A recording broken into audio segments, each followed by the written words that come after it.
Hello everyone, I welcome you all for the today's session of the daily current affairs quiz। तो जैसे कि आप सबको पता है कि हम इस सेशन में आपको करंट अफेयर्स रिवाइज कराते हैं with the help of MCQs, that is with the help of few questions. ठीक है, तो क्वेश्चंस के रिलेटेड साथ साथ हम न्यूज़ भी पढ़ते जाते हैं। ठीक है, सपोज़ अब ये क्वेश्चन है तो इसके रिगार्डिंग हम इसका आंसर तो डिस्कस करते ही हैं, इसके साथ इन ब्रीफ हम इसके रिगार्डिंग जो न्यूज़ है वो भी हम पढ़ते हैं ताकि आपको रिवाइज करने में और ज़्यादा ये सेशन हेल्पफुल हो। ठीक है, so without any further adieu हम शुरू करते हैं अपने आज के सेशन के साथ।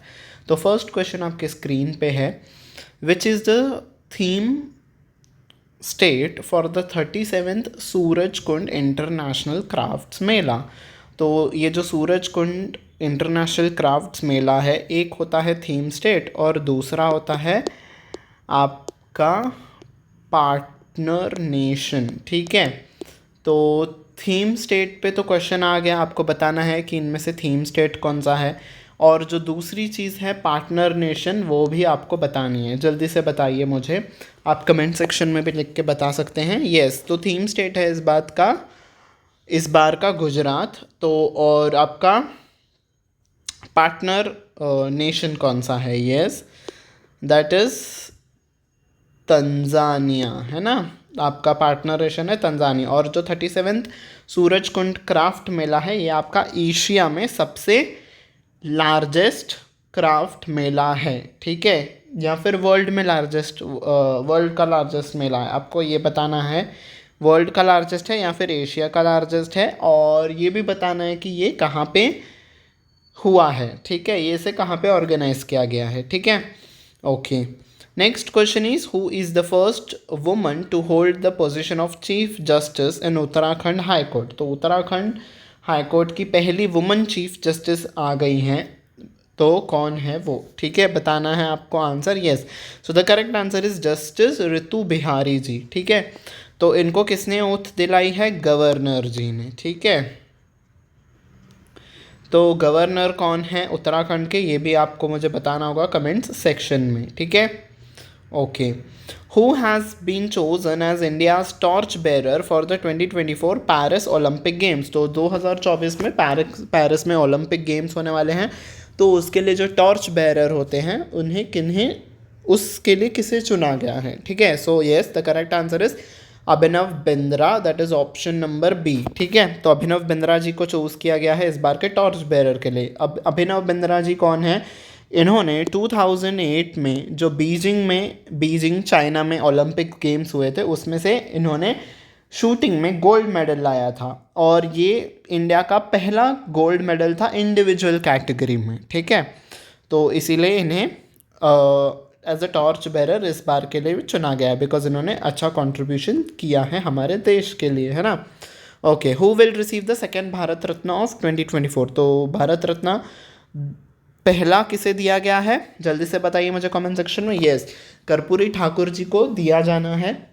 और कर्पूरी ठाकुर जी कौन है? बिहार के एक्स चीफ मिनिस्टर थे। ठीक है, और अब जो दूसरा भारत रत्न इस साल दिया जाएगा वो किसे दिया जाएगा? Yes, correct answer is Lal Krishna Advani, that is LK Advani ji. ठीक है, LK आडवाणी जी कौन थे?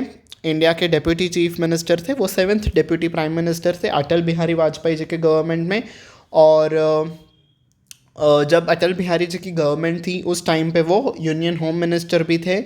और लाल कृष्ण आडवाणी जी के बारे में हम बात करें तो वो बीजेपी के लॉन्गेस्ट सर्विंग प्रेसिडेंट भी रहे हैं। ठीक है, तो अब तक जितने समय से बीजेपी है वो लाल कृष्ण आडवाणी जी इकलौते ऐसे व्यक्ति हैं जिन्होंने इतने लंबे समय तक कार्यकाल किया था बीजेपी के हेड के तौर पे। ठीक है, और किस लिए जाने जाते हैं लाल कृष्ण आडवाणी जी? जो 1990s में रथ यात्रा हुई थी ये इन्होंने ही स्टार्ट की थी, फ्रॉम द गुजरात का जो सोमनाथ टेम्पल है वहाँ से लेके अयोध्या तक इन्होंने रथ यात्रा शुरू की थी, ये भी इनके लीडरशिप में हुई थी। और जब से बीजेपी का जो फाउंडेशन था तभी से ये एक्टिव मेंबर थे वहाँ पे, और बीजेपी को एज अ नेशनल पार्टी बनाने में इनका बहुत ही बड़ा योगदान था। ठीक है, तो ये बात होगी स्टैटिक फैक्ट्स लाल कृष्ण आडवाणी जी के बारे में। ठीक है, ओके, नेक्स्ट क्वेश्चन की तरफ अब हम आते हैं।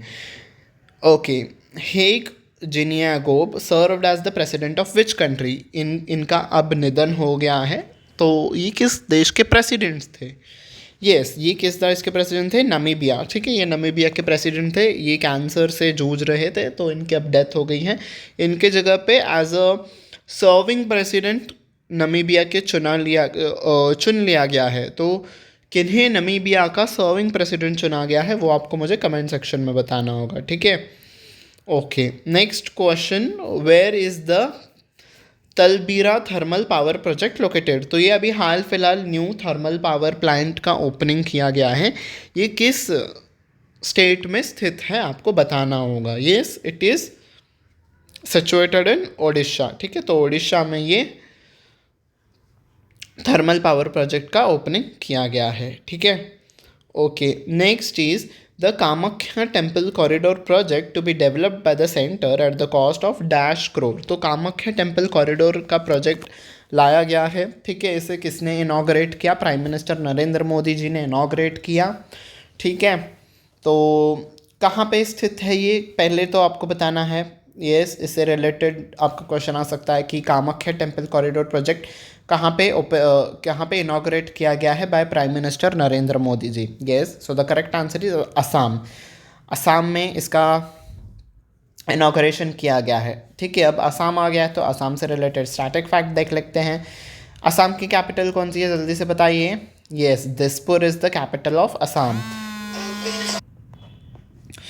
यस, तो असम दो कंट्रीज़ के साथ हमारे बॉर्डर्स को शेयर करता है। कौन से हैं वो दो कंट्रीज़, आपको बताना होगा। ठीक है, एक तो है Nepal, Nepal is the correct answer और नॉट, आपको बताना है। एक है बांग्लादेश। ठीक है, so Bangladesh is the first country. जो सेकेंड कंट्री है वो कौन सी है? Is it Nepal? आपको बताना है कि वो सही है या नहीं। ठीक है, आप थोड़ी सी रिसर्च करो। ओके, तो ये प्रोजेक्ट असम में इनॉग्रेशन किया गया है। कितनी इसकी कॉस्ट है? ठीक है, कितने करोड़ रुपीस इस पर्टिकुलर प्रोजेक्ट पे लगाए गए हैं? Yes, correct answer is 498 crore. वैसे तो जब पीएम मोदी जी अब असम में आए थे, उन्होंने 11,600 करोड़ रुपीस के प्रोजेक्ट्स की घोषणा की थी, पर पर्टिकुलरली इस प्रोजेक्ट के लिए 498 करोड़ रुपीस एलोकेट किए गए हैं। ठीक है, okay. Next question is woman robot astronaut, जिसका नाम है, आपको बताना होगा, will fly into the space ahead of Gaganyaan mission. तो गगनयान मिशन में फिजिकल जो कि 2025 में 3 क्रू मेंबर्स को भेजा जाएगा स्पेस में, तो उससे पहले एक रोबोट को भेजा जाएगा ताकि सब कुछ चेक किया जा सके कि सही से ये मिशन हम कैरी कर सकते हैं या नहीं। तो कौन है वो वुमन रोबोट, उसका नाम आपको बताना है। ये so the correct answer is option B, Vyommitra. ठीक है, तो वयोमित्रा नाम का रोबोट एस्ट्रोनॉट होगा, उसे स्पेस में भेजा जाएगा ताकि हम चेक कर सके कि गगनयान मिशन सही से काम करेगा या नहीं। ठीक है, okay. Next question is Indian navy submarine dash visited Colombo for Sri Lanka's independence day celebration. तो श्रीलंका का 76th उन्होंने अपना इंडिपेंडेंस डे बनाया अभी फ़िलहाल में ही। तो उस के फंक्शन पे किस इंडियन नेवी ने कौन से इंडियन नेवी के सबमरीन ने वहाँ पे पार्टिसिपेट किया? ठीक है, ठीक है, क्यों पार्टिसिपेट किया? जस्ट एज टू शो कि हमारे बाईलैटरल रिलेशंस श्रीलंका के साथ बहुत अच्छे हैं, उसे दिखाने के लिए हमारे इंडियन नेवी के एक सबमरीन ने भी वहाँ पे पार्टिसिपेट किया। तो कौन सी है वो सबमरीन, आपको नाम बताना है। ठीक है, यस, कौन सी है वो सबमरीन जिसने श्रीलंका के 76th इंडिपेंडेंस डे में पार्टिसिपेट किया? Yes, correct answer is option C, INS Karanj. ठीक है, INS करंज अगर कौन से क्लास की सबमरीन है? कलवरी। ठीक है, ये कलवरी क्लास की सबमरीन है। ओके, पूछा जा सकता है INS करंज जिसने श्रीलंका के इंडिपेंडेंस डे पे पार्टिसिपेट किया था, वो किस क्लास को बिलोंग करती है? कलवरी क्लास को ये बिलोंग करती है। ठीक है, okay. Next question is 4th of February को वर्ल्ड कैंसर डे सेलिब्रेट किया गया है। ठीक है, तो इस डे की इस साल के लिए थीम क्या थी? ठीक है, आपको बताना है थीम। देखो, वैसे तो क्वेश्चंस डेट पे पूछे जाते हैं, आजकल डेट्स नहीं पूछे जा रही हैं, थीम्स पूछे जा रहे हैं, तो आपको थीम बतानी है। Yes, so the correct answer is option number C, together we challenge those in power. ठीक है, okay. So yes, this was it for the today's session. हमने कुछ मोस्ट इम्पॉर्टेंट क्वेश्चंस को डिस्कस किया जो कि आपके एग्ज़ाम में आने के पूरे चांसेस हैं. ठीक है. सो आई होप आपको ये सेशन अच्छा लगा होगा. अगर आपको ये सेशन अच्छा लगा हो तो प्लीज़ इस लाइक बटन पे ज़रूर प्रेस कर दीजिएगा और अपने बाकी फ्रेंड्स के साथ भी शेयर करिएगा ताकि उन्हें भी ये सेशन हेल्पफुल प्रूव हो. ठीक है. चाहे वो किसी भी एग्ज़ाम्स के लिए प्रिपेयर कर रहे हो, एसएससी हो, बैंकिंग हो, यूपीएससी हो, रेलवेज़ हो, इंश्योरेंस हो. ठीक है. तो सभी एग्ज़ाम्स में जहाँ पे भी उनको करंट अफेयर्स की नीड होती है उनके लिए ये सेशन बहुत ही हेल्पफुल प्रूव करेगा from the point of view of revision. ठीक है. सो येस, शेयर कर दीजिएगा और सब्सक्राइब बटन पे भी प्रेस कर दीजिएगा ताकि आने वाले क्लासेस के नोटिफिकेशन आपको टाइम टू टाइम मिलते रहे. ठीक है. So yes, until we meet next time, bye bye everyone, take very good care of your self.